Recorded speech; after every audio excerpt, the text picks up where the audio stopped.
Hello guys, welcome back to me blogs. അപ്പം നമുക്ക് പെര കത്തിക്കാം. കുന്തിരിക്കയൊക്കെ എടുത്തോണ്ട് നമുക്ക് ഇന്ന് കുന്തിരിക്കല്ല കേട്ടോ, ഇത്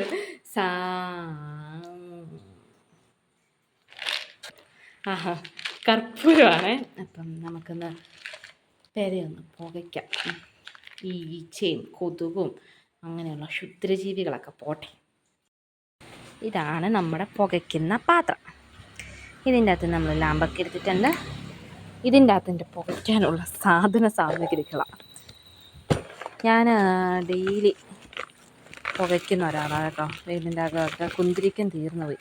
ഇതുണ്ടോ കുന്തിരിക്കമായി കിടക്കുന്നത്? കുന്തിരിക്കം തീർന്നു പോയി, വാങ്ങണം. ചിരട്ട പൊട്ടിക്കണം നമുക്ക്.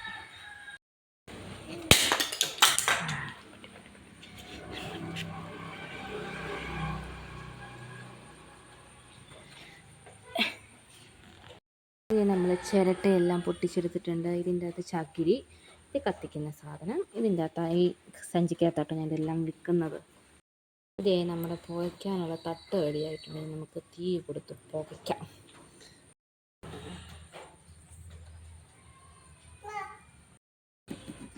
തീ കത്തിപ്പിടിച്ചിട്ടുണ്ടെങ്കിൽ അത് കത്തി ഒന്ന് കനലായിട്ട് പുകഞ്ഞ് വരട്ടെ.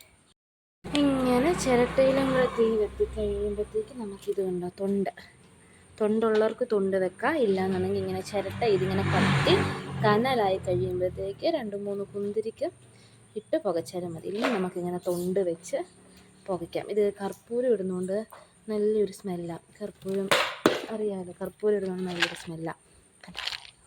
അപ്പം നമ്മുടെ വീടൊക്കെ നല്ല സ്മെല്ലായിട്ട് നല്ല ഇതായിട്ടിരിക്കും പുകയ്ക്കുന്നതുകൊണ്ട്.